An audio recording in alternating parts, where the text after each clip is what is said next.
And actually, it's now 7:30, so I'd like to call this October 22nd City Council meeting to order. And if everyone would join me in the Pledge of Allegiance.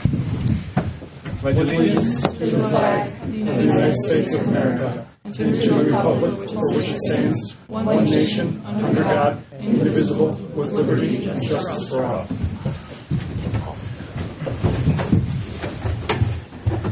And would our filling clerk, please call the roll? Veneziano. Here. Besessi. Here. Diastis. Present. Sonoyka. Here.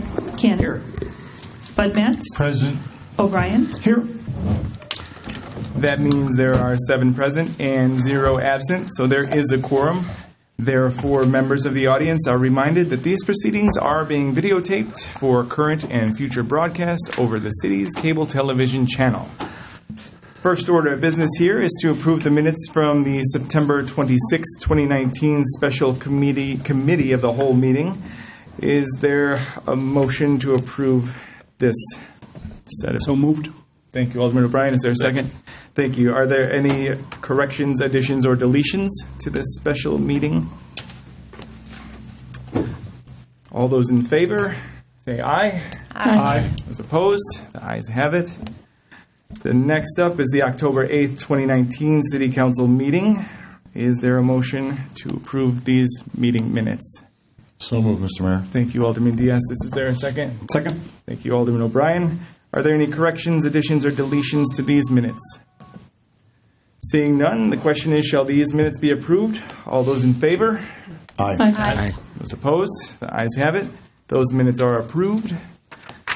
Moving on, next up is the mayor's report. Unfortunately, I don't have that much to talk about. I will be going to a City Age Chicago event on October 24th, which is this Thursday. It's an event downtown set to bring together a select network of leaders who shape the future of Chicago and the greater suburbs. I'll be attending this event to provide a bit of a unique opportunity in convening with people who are making investments in infrastructure, technology, urban development, and other people who are building the future of American cities. So I'm looking forward to that. Are there any ward reports this evening? All right, no ward reports. Well, moving right along expeditiously, there are no signatures, so we will not open the floor to the public for 20 minutes. Maybe we'll get out of here tonight before midnight like the last meeting. Unlike the last meeting.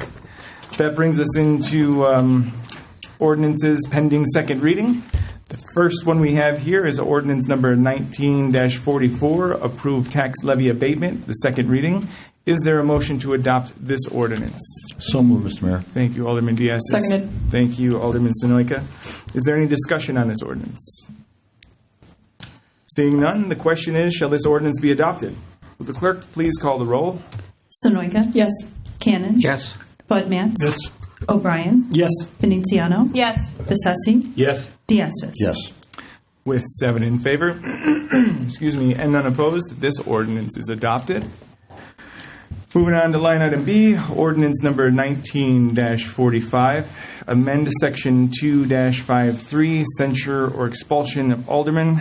Is there a motion to adopt this ordinance? So moved. Thank you, Alderman Sonoyka. Is there a second? Second. Thank you, Alderman O'Brien. Is there any discussion? Seeing none, the question is, shall this ordinance be adopted? Will the clerk please call the roll? Cannon. Yes. Budmats. Yes. O'Brien. Yes. Veneziano. Yes. Besessi. Yes. Diastis. Yes. Sonoyka. Yes. With 7 in favor, this motion has been approved. Excuse me, this ordinance has been approved. Moving on to the next ordinance, number 19-00, amend the alcohol liquor code to approve a Class G1 liquor license for video gaming for Bigby's Poorhouse, located at 1649 Algonquin Road. It was postponed on the 13th of August and again on the 27th of August City Council meetings. There's a request now to postpone until November 26, 2019 City Council meeting or until after the new G1 ordinance is approved. Is there a motion to postpone this ordinance? So moved, Mr. Mayor. Thank you, Alderman Second. Diaz. Thank you, Alderman Besessi, for the second. Is there any discussion? Seeing Yes, none? Mr. Mayor. Oh, Alderman Budmats. I'll be voting against this. I think these people have waited long enough for an answer. I mean, it's languished here for months, and they're entitled to move on with their business plan too. Thank you. So, seeing any further discussion on the table? Then if not, the question is, shall this ordinance be moved forward to a second reading? Or motion to postpone, excuse me. The ordinance should be moved for a motion to postpone. Will the clerk please call the roll? Budmats. No. O'Brien. Yes. Veneziano. No. Bessesi. Yes. Diastis. Yes. Sonoyka. No. Cannon. Yes. With 4 in favor and 3 opposed, this ordinance is still postponed. Well, the next item on the agenda is the consent ordinances in for first reading. This consists of 3 items, D, E, and F. Does any alderman wish to remove an item from the consent agenda for ordinances? Alderman Sonoyka? F. F. Any others wish to be removed? Okay, then that now leaves 2 items. And the chair would declare in one order for these 2 items to be considered in one motion without debate. Is there a motion to consider the ordinances in for first reading? So moved, Mr. Mayor. Thank you, Alderman Diastis. Is there a second? Seconded. Thank you, Alderman Sonoyka. Ordinance number 19-00 is to approve tax levy for Rolling Meadows Library, first reading. And ordinance number 19-00, line item E, is to approve property tax levy for the city. The question is, shall the ordinances be moved forward for second reading? Will the clerk please call the roll? O'Brien. Yes. Veneziano. Yes. Bessesi. Yes. Diastis. Yes. Sonoyka. Yes. Cannon. Yes. Budmats. Yes. With 7 in favor and none opposed, those ordinances will be moved forward for second reading.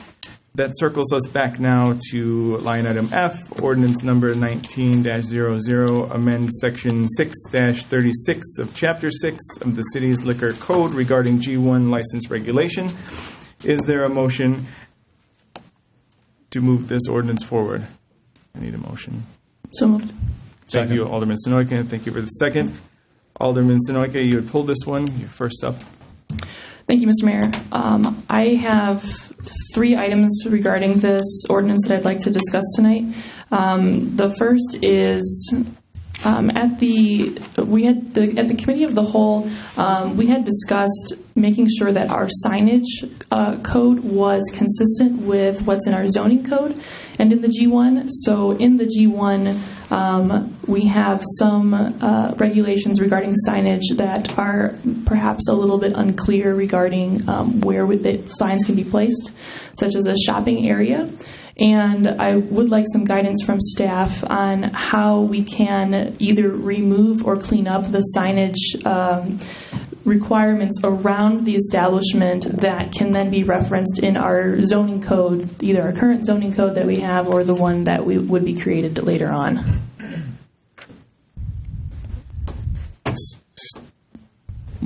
Well, is this a question for staff first, or do we want a motion for an amendment? A question for staff to see if that's something that is, I understand that our zoning code is in flight, and so I want to ensure that we have the language that is necessary for signage regarding our establishments in the G1 while that process is in flight, and if the process is going to take months for us to be able to come up with clear zoning guidelines, I would rather have more guidance in the G1 at this time. So that's my question for staff is what we should be considering regarding signage in the G1 with what we currently have in our zoning code. So I can partially respond, and then maybe, Rob, you can help me with the status of the zoning code timing. But it's my understanding that the city is undergoing a comprehensive amendment of the zoning code. In that zoning code includes some provisions regarding signage. There's some provisions for signs in particular districts, like the commercial districts, and there are also some provisions for signs just in a section of the zoning code regarding signs. Those provisions apply to all signs and are regulations that would be applicable to, signs in any area of the city or as identified in the specific zoning areas of the city. With respect to the G1, any G1 establishment would also have to abide by those regulations as indicated in the zoning code. So if there are more specific regulations that you would like to see addressed, the most appropriate place would probably be in the zoning ordinance where it is already identified. And Rob can speak to the timing of that, so we can see how we can move forward.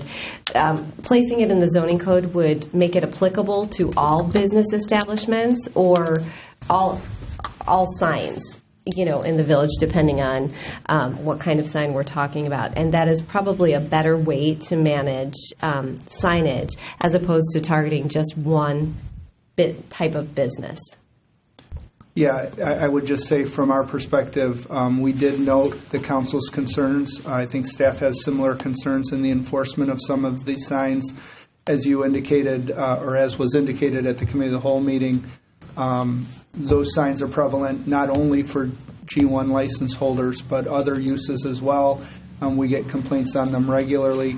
It is our intention to present to the Planning and Zoning Commission a plan to actually pull the sign regulations out of the zoning code and have a standalone sign code that are comprehensive citywide, as the attorney said, and for specific locations in the city, like a district, like a commercial district or something like that.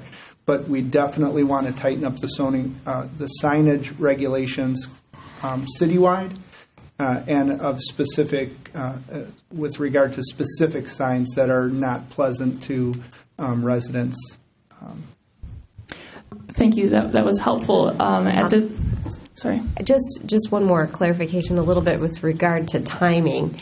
Because the sign provisions are in the zoning code, in order to amend that zoning code, you have to go through a process, and that means going before the Plan Commission and then ultimately coming back before the City Council for approval on any revisions to that kind of code. So it is a little bit of a longer process. The suggestion to remove the sign regulations from the zoning code ultimately will allow the city the ability to not have to go through that process. Everything could come directly to the City Council for amendments like that. But with respect to the timing of this, it looks like it might be. Yeah, and I'm sorry I didn't get a chance to answer that. You had asked if it's going to be months. It will be months, but not half a year. Our goal is still early spring, like March, depending on how the hearings go at the Planning and Zoning Commission. We have a great framework in place for how we're bringing these items to the Planning and Zoning Commission.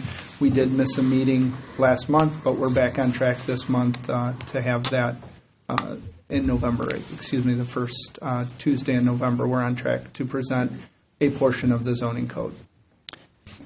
I have a follow-up question for our parliamentarian. Then, in order to provide direction for staff to prioritize this, would I need to make a motion for the council to state its direction on whether they would want specific consideration to be given to this type of signage? I guess the answer is it depends on how the city normally handles matters that go to the Plan Commission. Barry, maybe you can help me with this. Is it the city's normal process to refer things to the Plan Commission via the board, or can the alderman's request be abided by and this matter be presented for consideration at the Plan Commission level? So technically, anything that would be referred from the council is typically done at a Committee of the Whole meeting or at a council meeting. But I think what Public Works Director Rob Horn is stating is that we've heard it. It just now needs to be memorialized back to that council has talked about it. Well, you could either clip or someone could write it so it's memorialized that it's coming from the council to the Planning and Zoning Commission, but we've heard it. So okay, so no further action would need to be taken. Thank you very much. Alderman Sonoyka, you mentioned having 3 things to bring Yes. up. So I'm going to let Alderman Sonoyka continue before I move on to others. Okay. The second item is At the Committee of the Whole, I had supported a grandfather clause of in-flight applications for liquor licenses. However, after considering the intent of utilizing gambling as a means to incentivize existing operational businesses, and operational being the key word, I believe including a grandfather clause for non-operable businesses is counterproductive to the intent of our change for the G1 in the first place. So, therefore, I move to strike the parenthetical grandfather clause in Section 1J2 of the ordinance, and I will need a second. Alderman Budmats, are you making the second? I will be glad to second that. Okay. I'm just making a note to strike the grandfather clause. With a second, then, is there any discussion on this? Sure, I'd be glad to discuss it. I don't see the. I think it's poor precedent to have 3 businesses that we really don't know anything about be grandfathered in. We wouldn't do this for any other kind of situation. So I think every individual business that wants a G1 license needs to come before the council, present its business plan, its menu, the whole 9 yards. We want to know what they plan on doing, and we want to vote on them based on the merits of their plan, not just because they happen to already have talked to Barry and have an application in, whatever that means. And I'm not trying to discount that. All I'm trying to say is that because they've done that doesn't tie our hands to say that they're entitled to a G1 license no matter what. And I think some might read this and say that they're entitled to that. So we're basically tying our own hands at the ability to say no to these people later if we don't like their business plan or we don't like their business model or what they're planning on doing. Because we really don't have any information or any great amount of information about what they're going to do. So I don't see a reason to grandfather them in based on the fact that they had an application in for a building permit. Thank you. Alderman O'Brien. My concern on that is we've got at least 2, I can't speak for the third, but as we discussed last time, they're ready to open shop in 30 or 60 days. And we're not going to allow that now after they've invested over the last year or so to put their current requirements in. Now all of a sudden, now we're going to say you have to wait an additional year. No, what I'm saying is they can open their business. They don't have to have a G1 liquor license unless we voted on it and seen what their plan is. And we don't have that. And so we're not grandfathering their ability to open their restaurant or taking away their ability to open their restaurant. We're taking away their ability to have gaming until we actually know what their plan is. And so just to say, we have a building permit in and we're getting ready to open doesn't mean that they're entitled to a G1 license when we have no idea what the rest of their business plan looks like. I mean, I haven't seen it. Have you?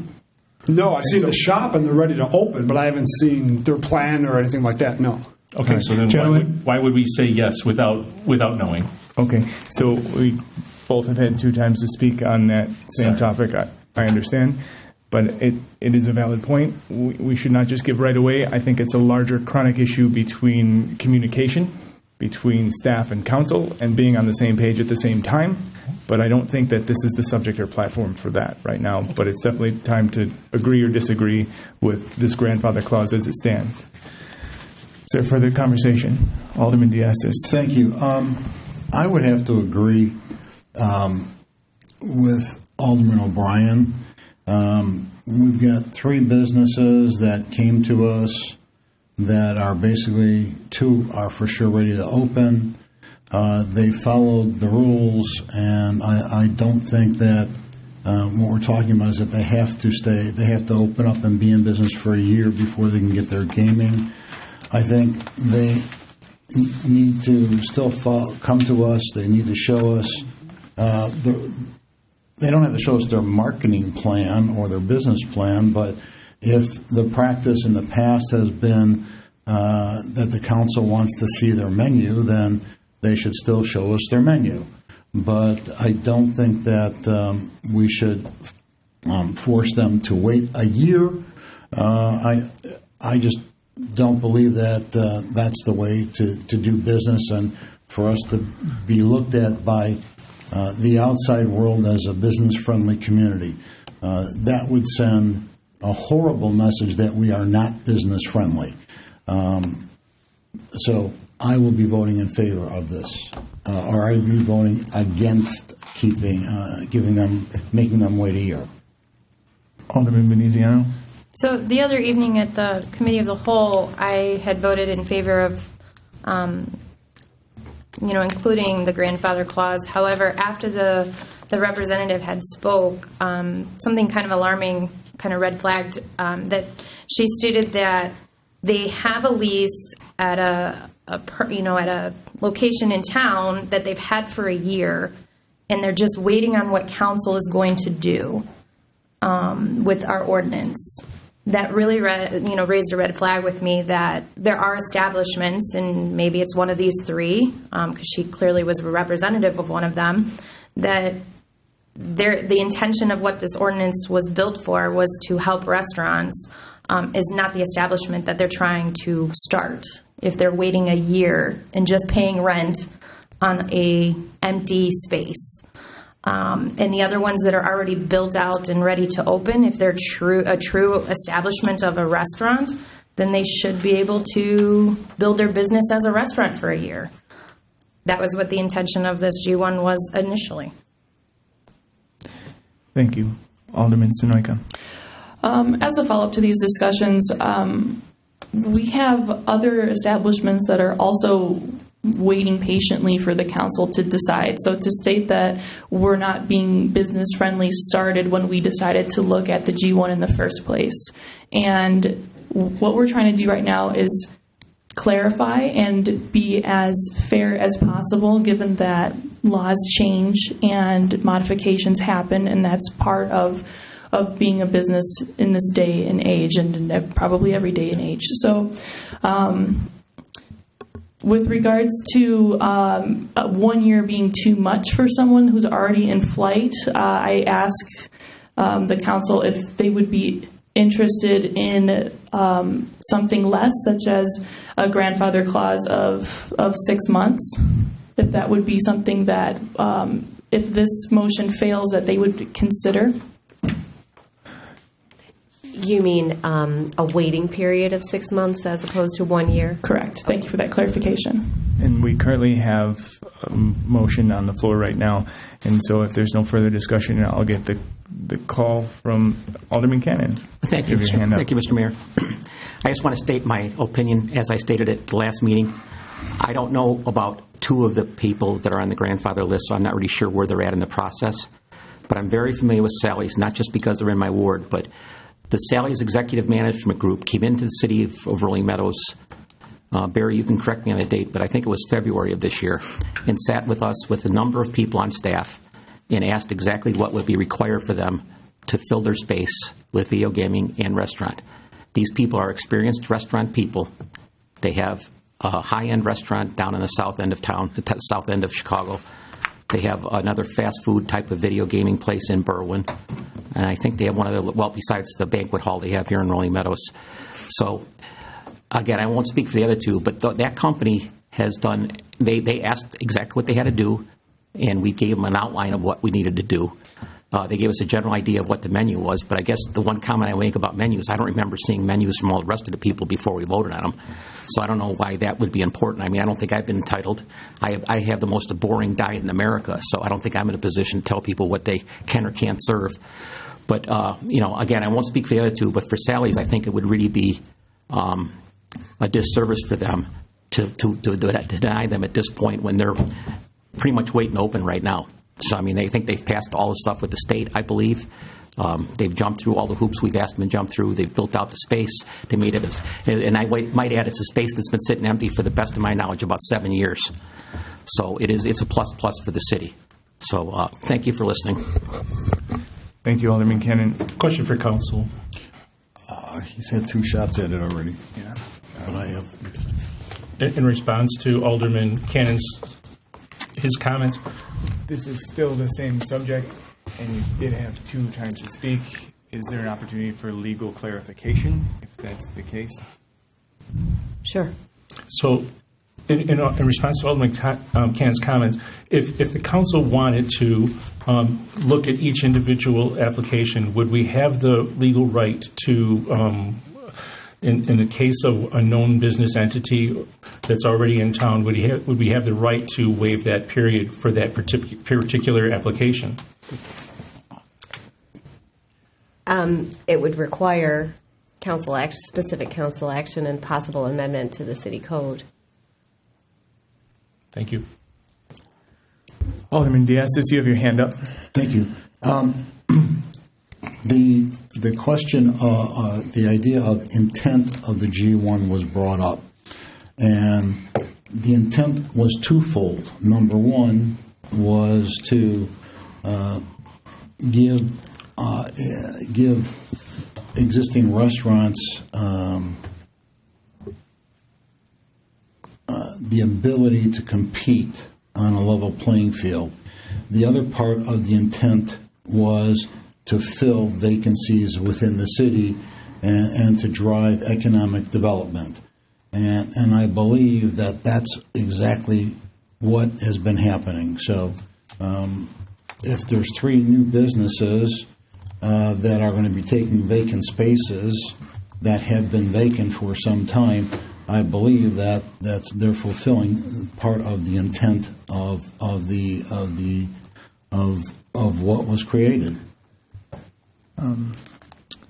Well said, but to the contraposition of that, it was not to bring in additional video gaming cafes or parlors, and that's essentially what these are, and that wasn't the spirit of this. It was to give our existing restaurants a level playing field and bring in additional restaurants to the community. That's what it was, not to just drive economic development, especially because both the Economic Development Committee and the council in and of itself, the previous council, was opposed to video gaming parlors specifically. Alderman Besnesi, you had your hand up. Do you have something to discuss? Yes.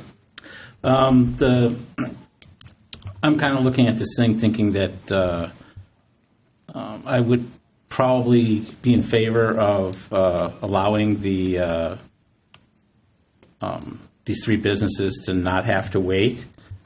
I think the council will be able to look at each one individually when they come to us for their G1, and we can make a decision on each one at that time.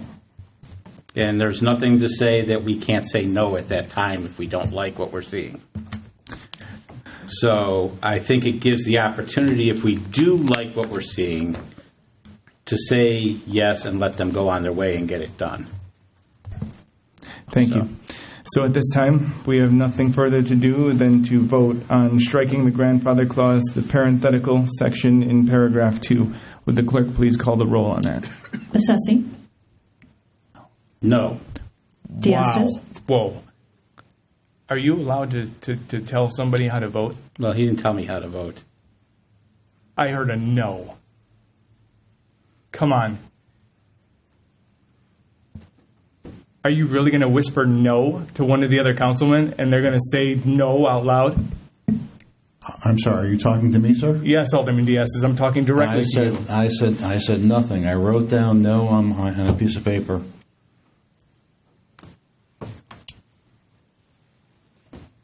Shameful. I'm sorry, would you continue with the call? Diastis? No. Sonoyka? Yes. Cannon? No.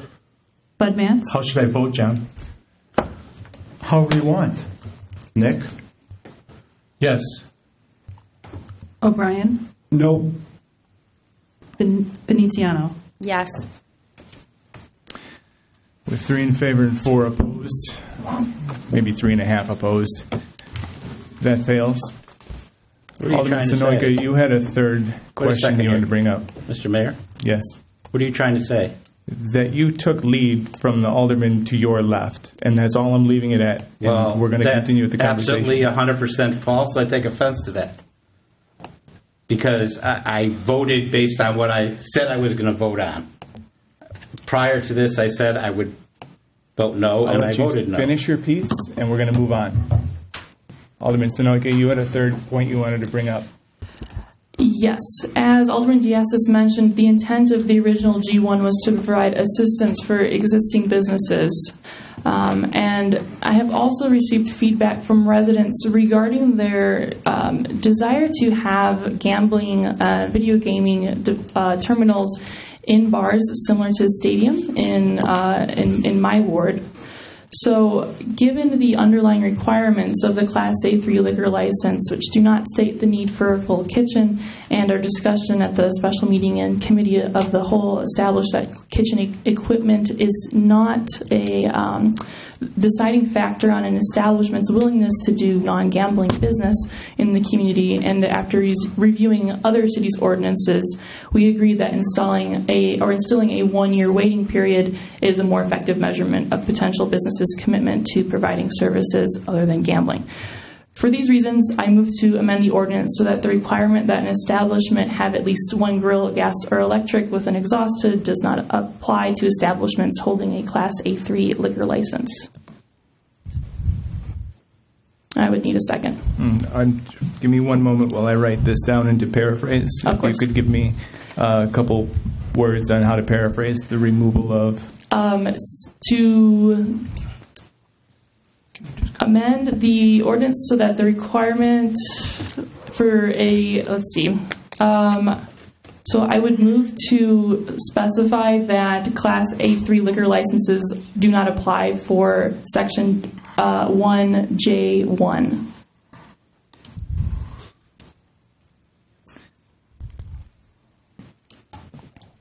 Is there a second? Second. Thank you, Alderman Veneziano. Is there any discussion on this? Alderman Bessetti. I want to make sure I have clarification. What you're saying is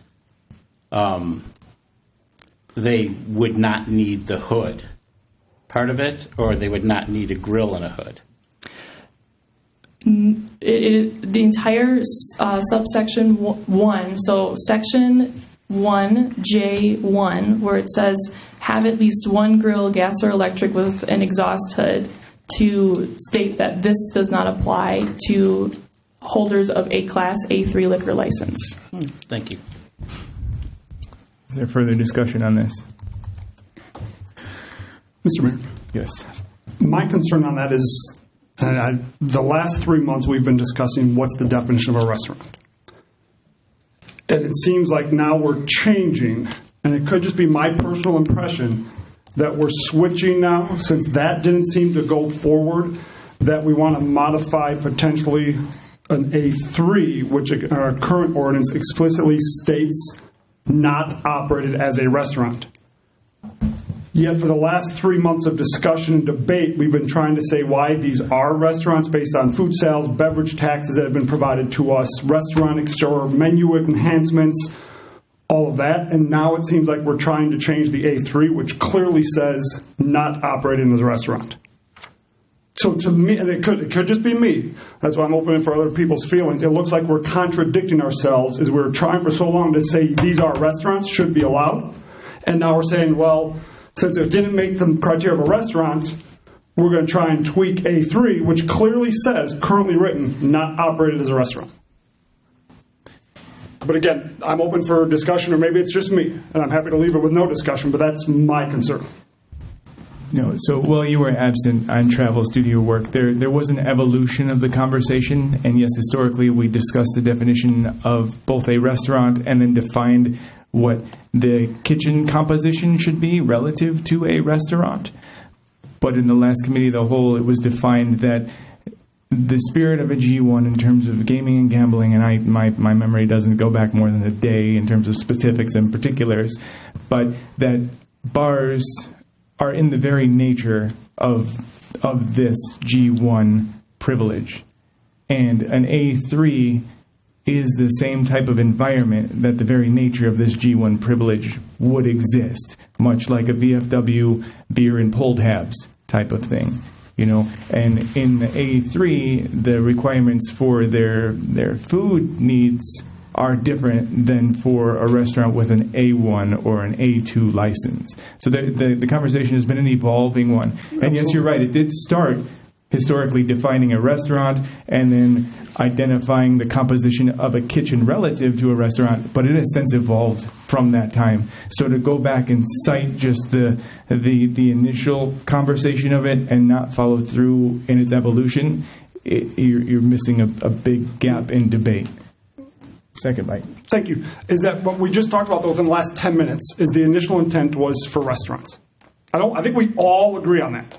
But now we're saying, currently written, and you are correct, I missed due to business travel last week. The code currently states for A3, not a restaurant, even though just 10 minutes ago we confirmed the initial intent was to increase restaurant. Correct. And this will be my second bite, and I'll be done. But this is about an existing business, and not just one business. The conversation is about existing business in the community and whether or not they are qualified to be able to have the same privilege of a G1 as other establishments, be they restaurants, be they banquet halls, right? So long as they have the criteria, then they should be entitled because they have been in this community. They are actively losing patrons to newer establishments that have come in, and so we should not discount that in the context of existing businesses, which happen to be an A3 at this time, and not just one business. It's not to focus on one specific A3. It's for the A3 in perpetuity. Thank you. Further discussion on this? Alderman Bessetti, second bite. Thank you. On the topic on this particular amendment, the at the committee of the whole, we had a straw vote, and it was, I don't know if it was 3-3 or 4-2 when it was asked, do we want to include A3 as part of this ordinance? There was no firm decision one way or the other. A3 is still in there. And given that A3 is the type of food that they would have in those types of establishment does not require them to have a grill or a hood or anything, I think putting them through the expense of having to have a grill or hood is wrong. It's just plain wrong. It's like an extra tax on those businesses. We can still, they'll still have to come before us for their G1. We could say yay or nay at that point. But I think to have to get the hood and all that, it's to me it's an extra tax on those businesses. Thank you. Any further discussion for anyone who hasn't spoken twice? Seeing none, then the question is to call roll for the Class A3 to not apply for Section 1J1 requiring a hood. Would the clerk please call the roll? Diastis? No. Sonoyka? Can you repeat how that's phrased once more? I'm sorry. I mean, it's yours. Yeah, it's to that the Class A3 is not applicable to that subline item 1. Correct. That's Section not applicable. 1J1. Okay. Yes, Yours. not applicable. Yeah, Okay. So your vote, I'm sorry. I don't know if I spoke over it. Yes, that is not applicable. Cannon? No. Budmats? Yes. O'Brien? No. Veneziano? Yes. Bessetti? Yes. With 4 in favor and 3 opposed, that does pass. Yeah. And unless there's further discussion. So is there further discussion on the main ordinance? Alderman Diastis. Thank you. I'd like to make a motion to remove A3 from the main ordinance. Is there a second? Alderman Cannon. Is there discussion on removing A3 from the ordinance? Seeing. Alderman Diastis. Thank you. I believe that all of the establishments, with the exception of any current or future A3, are restaurants. They are providing significant opportunities of food and beverage, and to do that, they need to have a commercial kitchen. I believe that the A3 does not require any type of commercial kitchen. It requires basically nothing more than nothing. I mean, you can give out olives or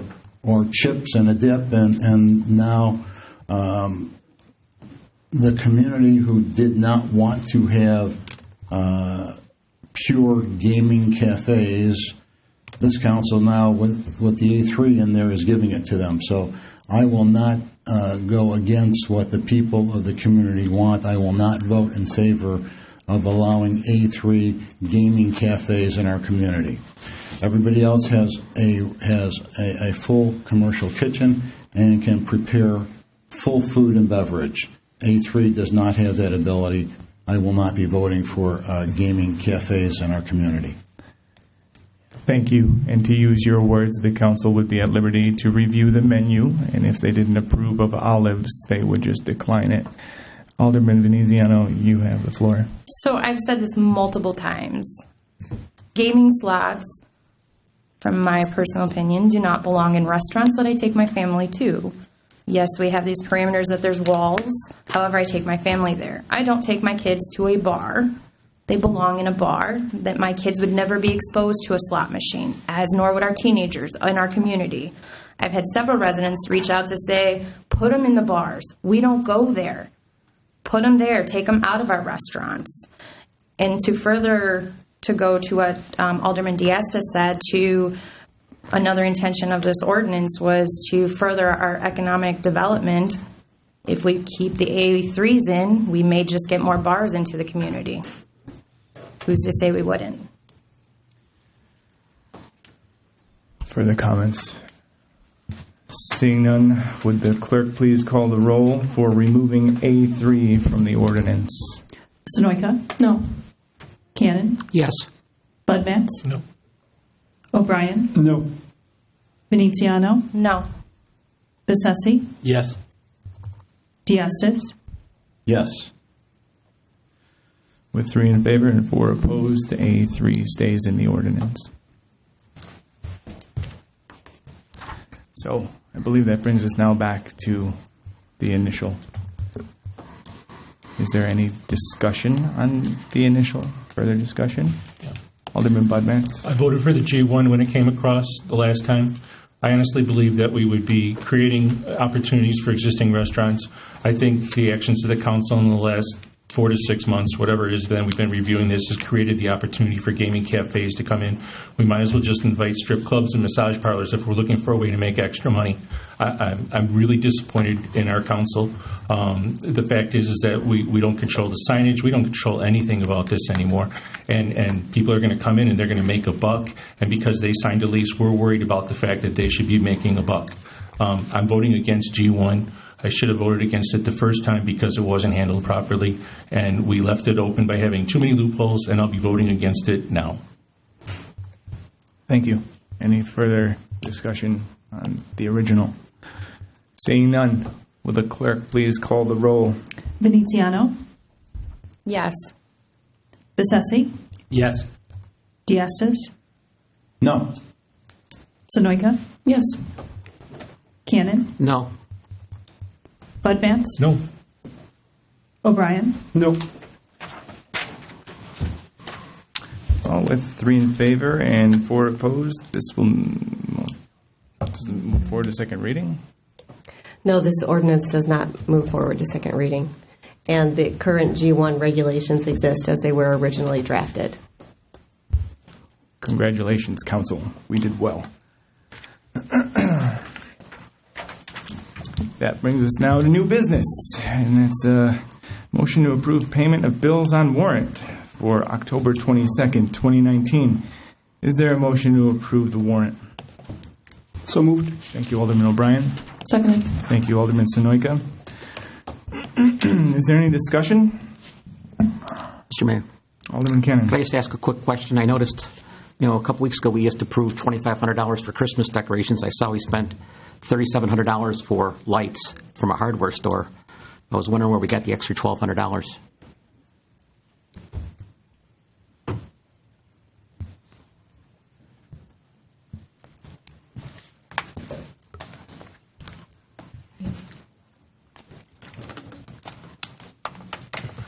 Hanson Hardware.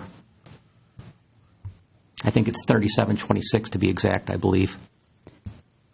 You can answer. I see Barry looking at the invoices, maybe trying to find some history. That's on page 11 of the printed document. That's for the warrant for Hanson Hardware, $3,762. And that is from the Building and Land Fund. And those items are for city trees, for lights. And I believe those were budgeted in the Building and Land Fund for this year. Correct me if I'm wrong, didn't we approve $2,500? We approved more than $2,500? What in reference are you? Well, just Christmas decorations that we have in the annual budget. There's several places actually in the budget. So the general fund, the Building and Land Fund are the two places, and there's two sections in the general fund that have holiday decorations. So several line items, not just $2,500, but several line items for holiday decorations. I guess in the future, it'd be nice. I think one could argue that we could probably get a better deal than through Hanson Hardware on Christmas lights. This is an opinion. Thank you. Thank you. Further discussion on the payment of bills on warrant? Seeing none, the question is, shall the warrant be approved? Will the clerk please call the roll? Cannon? Yes. Budmats? Yes. O'Brien? Yes. Veneziano? Yes. Bessesi? Yes. Oops, sorry. Diastis? Yes. Sonoyka? Yes. With 7 in favor and none opposed, the warrant is approved. It moves us along now to the consent resolutions. It consists of 7 items, items H through N. Does any alderman wish to remove any of the items from the consent agenda for resolutions? Alderman Cannon. Mr. Mayor, N, please.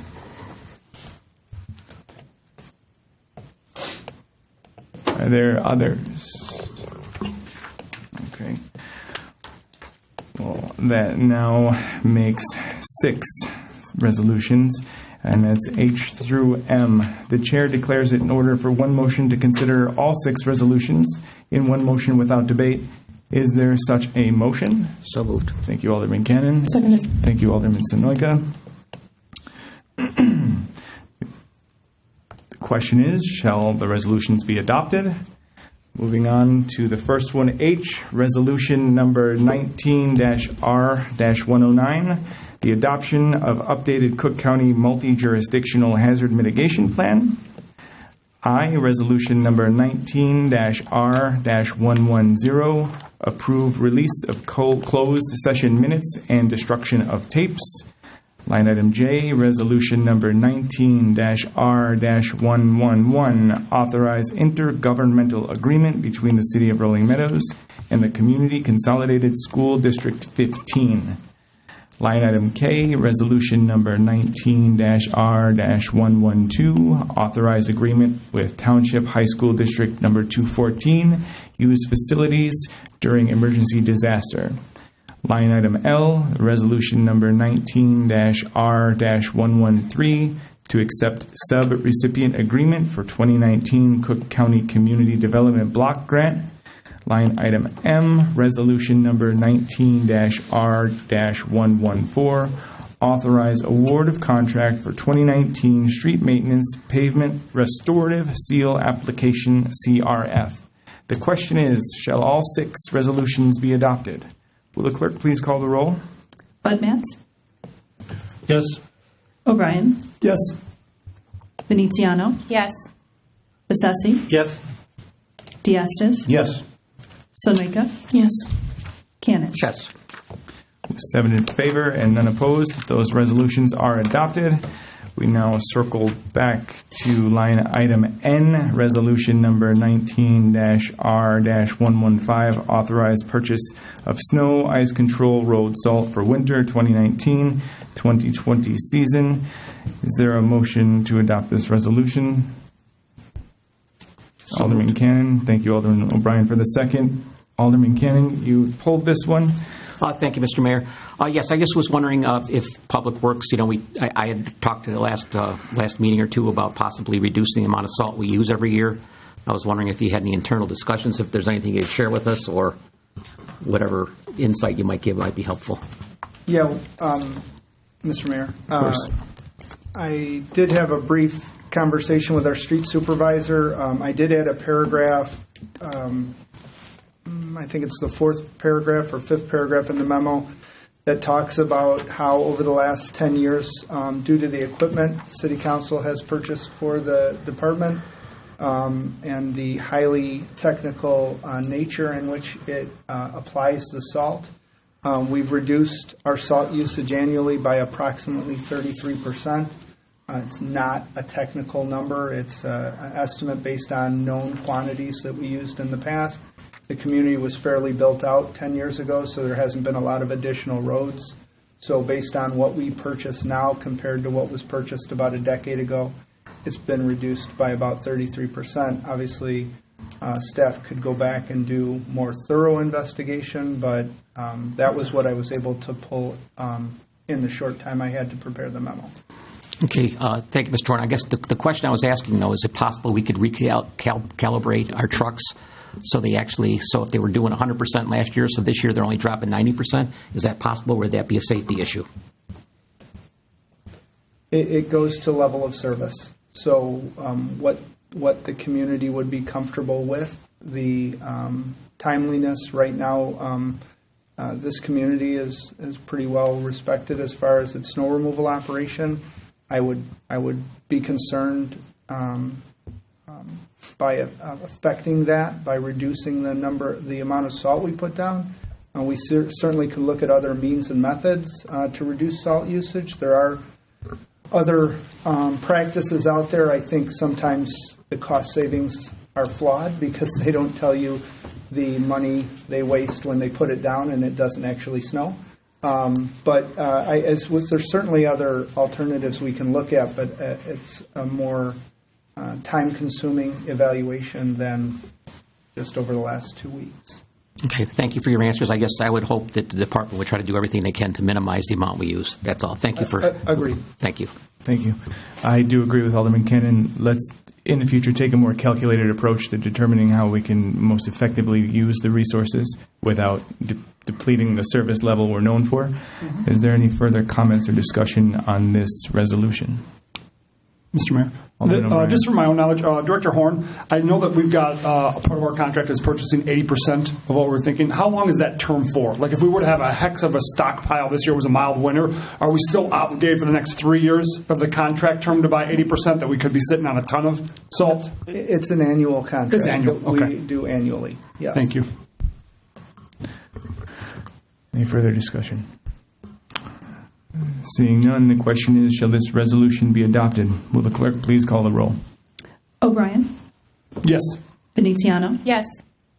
Biassessi? Yes. Diastis? Yes. Sonoyka? Yes. Cannon? Yes. Bud Vance? Yes. With 7 in favor and none opposed, the resolution is adopted.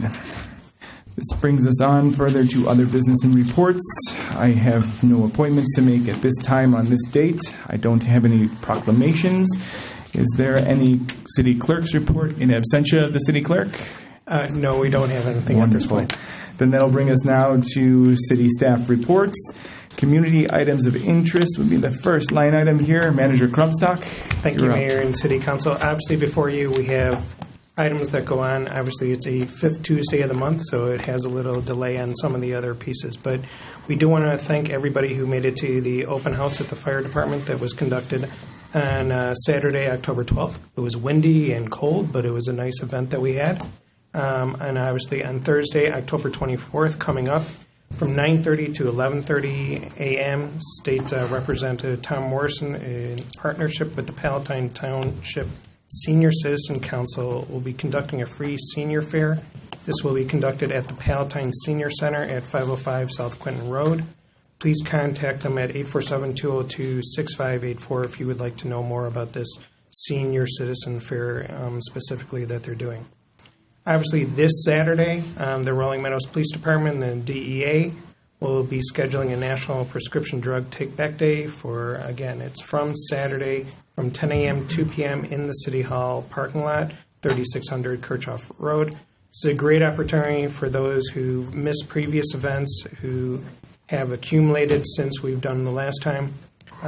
Any pills or any of those kind of things that are really unwanted in your house, it would be greatly appreciated that you dispose of it in a correct way instead of just flushing them down the toilets or anything else like that. There are no questions when you drop it off. It's a friendly sergeant or commander or police officer who's over there. They just take it, put it in a box, and then the DEA comes and they dispose of it correctly. And then on Thursday, October 31st, we do want to reiterate that Halloween trick-or-treat hours in the city are from 3 p.m. to 8 p.m. If your child collects a treat that you have a concern about, you can dispose of that item here at the city's candy disposal container, which is in front of City Hall, right by the mailboxes. So again, we do have that out. And then a reminder, Sunday, November 3rd, daylight savings time ends. It is a good practice to change the batteries in the smoke and carbon monoxide detectors when you're changing your clocks. Then Monday, November 4th, early refuse set-out begins. Please place refuse at the curb no earlier than 3 p.m. the day prior to pickup. With the leaves falling and blowing all over the place, just a friendly reminder to residents, do not dump or blow them in the street or down the sewers. We do still have the street sweeper working in the area too. Then on November 15th to November 17th, the Friends of the Rolling Meadows Library will be doing their fall book sale. If Executive Director Dave Ruff was here, I would have had him pitch more about it. But the library is at 3110 Martin Lane. And again, from Friday, November 15th, it's from 9 a.m. to 8:30 p.m. Saturday, November 16th, from 9 a.m. to 4:30 p.m. Sunday, November 17th, from 1 to 4 p.m. And again, there are bargains galore, books, CDs, DVDs, audiobooks, and additional more. And then, obviously, it's October, so we do want to reiterate to people that our e-News and Views is published for October. This is the companion, the sister to the News and Views. And again, for this October edition, you do have to go to the website. You click on the e-News and it will be in there. But topics that we do have on it regarding the city earning the third consecutive Distinguished Budget Award, that our new ladder truck has entered service, the 2020 census data to drive public and private sector decisions, the city dedicating the bike path extension and the new hangout, which is also on Plum Grove Road. And then we do want to mention, because it is the end of the month, that our other two main committees will be meeting. Economic Development Committee will be meeting on Tuesday, November 5th at 6 p.m. Tentative items obviously consist of business lists, feedback, new business list distribution, 2020 city events that were approved at the Committee of the Whole meeting, business advocate update, next level Northwest update, and other items of interest with the Chamber of Commerce. And then what has actually been alluded to earlier in the night, the Planning and Zoning Commission will also be meeting on Tuesday, November 5th at 7:30 p.m.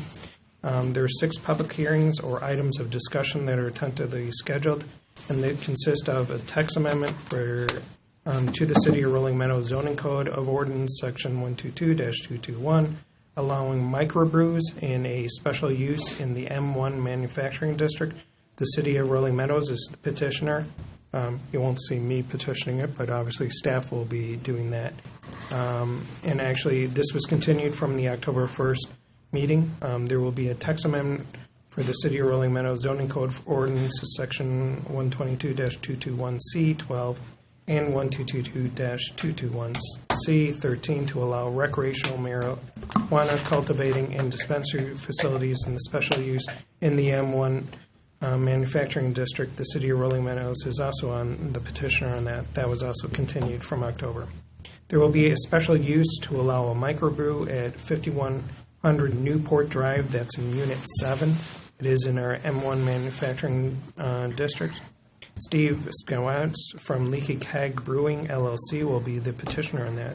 There will be a special use for an adult use cannabis dispensary at 975 Rowling Road. That's in our manufacturing district. Jay Coward from Nature's Care, LLC, is the petitioner for that. There will be consideration for approval for a final plan of subdivision for 2 lots in our R1 single-family resident district. Karen Skromolgia from 4-Star Plain is the petitioner. And then obviously what's been alluded to earlier, there's additional discussion and workshop on pending zoning code update. With that, that is items of interest at this point in time. Thank you, Manager Krumstock. Do you also have some September 2019 new business to report upon? Really briefly, for September, we had 13 new businesses. Two of them are home occupation, and one is a new ownership, and that's the Motel 6, which is on Winnetka Circle. With that, that is new businesses for September. Wonderful. Could I ask a question, Mr. Mayor, on that subject? Sure. I wanted to get your intention. Go ahead. I guess maybe this, Barry, either you can answer this, or maybe Chief could. Historically, we've had a number of issues with this hotel, so I'm hoping that people in our management group have had a chance to sit with this new owner and explain to them the things that we're expecting from that property. I can tell you that staff has met the new owner, have discussed with the new owner some of our past concerns, and we've actually had people visit to try keeping them honest to their new changes. Great, thank you. And not to be insulting or rude in any way, but seeing as out where we are in this, if that could have waited till the matter's not on the agenda, just to quickly circle back. Oh, okay. Sorry. No, it's okay. It would have been more opportune. But okay, thanks. Thank you. Then Director Horn, we have a Traffic Review Committee report. Thank you, Mayor. I'll keep this brief. Of particular, the agenda with updates is provided in your packet. Of particular interest to the City Council, item E, Kirchhoff and Library Road speeding issue. Police Department has been stepping up enforcement in that area. We're also looking to meet with the library on potential parking lot changes to discourage cut-through traffic, because we find that about 2/3 of the problems are cut-through traffic. Additionally, new business items. We had a resident on Martin Court who was experiencing a lot of high-speed traffic, which we found was a result of some area construction and some signage issues. We've since rectified both of those issues. And one of the aldermen brought up safety on Algonquin Road. We're providing a letter to the state of Illinois to encourage them to meet with staff and make modifications to improve pedestrian safety through that corridor. Wonderful. Thank you. That brings us now to matters not on the agenda. Are there any matters not on the agenda? Get the snow removal thing. Oh, I'm sorry. You know what, Rob? I was thinking we were already at senior snow removal, but we're on Algonquin Road. So if you could bring us up to speed on the senior snow removal program. Sure. Sorry, Mayor. Sure. This item is brought to the City Council every year to just gauge interest in the program, to make sure it's still supported by the City Council. If there are no concerns with the program, we will continue to provide the service we typically provide. We currently have about 43 residents who have signed up to expressed interest in participating in the program. Okay. Last week I met with Manager Krumstock about the program, specifically because last winter I fielded a series of calls as alderman from some seniors, and it was only 2 or 3. It's not like it was many, but what had happened was the snow fell, and the time in which the senior needed to leave their home was not at the appropriate time in which the plow from our outside contractor was able to come and plow the driveway. So a neighbor had come by and plowed the driveway or shoveled or what have you. And then there was obviously no need for the contractor to come through. However, the senior still got billed for these services. And so if there's some mechanism that our seniors can use to contact, and I know maybe it's going to be on a weekend or some random hour, but to contact so they don't get put in that same position where they're an applicant of the program, they would like to use the program, but because of timing and logistics, something happens and then they get stuck paying for a piece of the program that they didn't get to use. Yeah, we certainly can look at that. It makes it difficult. There are not a lot of contractors who want to provide this service. It's kind of a boutique service that's provided. So there are times when that same instance happens and we get another 1.5 inches of snow, and so we struggle with whether they should have plowed it or not. We certainly will talk about that internally and see if we can develop some contract language to alleviate some of those concerns.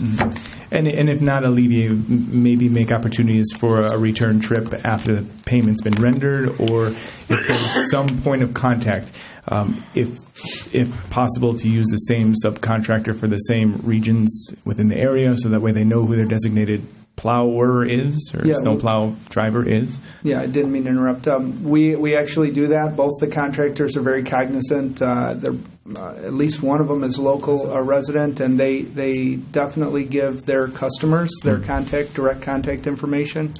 We also have a kind of a hotline that they can call to notify them whether we've dispatched the plowers for service. They talk to their residents very often, so that should never be an issue. If it is, I would want to hear about it, because that just means that resident didn't get the number. Sure. Certainly. Yeah, it means obviously our residents need more education on how to follow the protocol when needed. Thank you for this. Now, are there any matters not on the agenda? Alderman Cannon? Thank you, Mr. Mayor. I had a couple of things. I wanted to pass on a phone call that I had this week. The resident asked that I say it in public. He's very happy that the fire department got their brand new ladder truck, but he was a little bit concerned going by Jewel the other day, I believe it was last Thursday, he said, when he saw the pumper truck and the new ladder truck shopping at Jewel. He said it's rather interesting that we spend $1.5 million on new vehicles, and the guys are going shopping out of those two vehicles. I said, I'll pass it on, just as a matter of, it doesn't look good to the public. The other thing that I would ask about is, a month ago, I had asked specifically to get some stuff in writing about appraisals for the 4 properties that we've talked about. I have nothing in writing yet. I realized that staff is busy, but I also realized that one of the other aldermen asked for something at the last meeting, and they already got a couple page write-up on it. And also the engineering company are also right about it. So they obviously can respond to some things. I'm kind of frustrated. This has been going on for 4 months now. I thought I made it a priority that I personally would like to get rid of the properties. I think most of the people on our council would also like to get rid of them. But when I thought I was following procedure, I'd be more than happy to get involved with this, but I'm always told I'm not supposed to. I guess the other thing I would also ask, Mr. Mayor, in light of the fact that I'm having the trouble with this, and in light of the fact that we had trouble when we bought property for our fire station, I think as a council we need to talk about how we're going to handle when we put these properties on the market, how we're going to respond quickly to what people might have. Most real estate transactions require a give and take, and if we're not responsive, that could lose a potential buyer for our property. So I think it's something we need to talk about publicly, or however you want to handle it, but I don't think it just get pushed to the side. No, I appreciate that. I think if you can bring to the table some early ideas on strategy for the city to maybe adopt or explore and build upon, that would be a step in the right direction to help the council and staff. And I guess do I would that. ask, when can I expect the appraisal information? So I believe the first Tuesday of October City Council, we all walked into a write-up from Manager Crumstock, even though you were absent for holidays. We had an update as to where City Manager stood with the appraisals and what the responses were in some cases and what the lack of responses were from another. Now, as far as the follow-up from the first City Council meeting here, it's only been the third meeting, the 4th week here. But I'd asked the last meeting in September. And we were provided the information. I think Were you satisfied? I wasn't satisfied with that. No, I'm not, but I'm also waiting for further feedback based on the communication message that we got, and I would assume that would be coming shortly. I don't think that if you didn't see something by the first City Council meeting in November, after Barry had already provided an update in the status and waiting for now, again, I don't remember the specifics from 3 days ago, but your write-up on the feedback was you were waiting for somebody to get a realtor to get back in town or get back to an office or something. I don't recall. You can fill me in on that. Right, and you are correct. I did write the summary, and I am waiting for those documents to come back in, so hopefully we'll have it soon. But it was pretty detailed how long it's taken, but also why it's taken so long, too. Because, again, first it started as a very narrow, and now it's back to the larger groups. Okay. I guess I would like to see some hard numbers. I don't understand why it's so hard to get. There's a lot of appraisers out there, and they usually can quote you. If they want to do your house and appraise it, they can give you a price right over the phone. I know this is a little bit more complicated than that, but this has gone on for 4 months now. And I'm not justifying any lack of timing in this by any means. I agree with you. I think it's time and it's in order.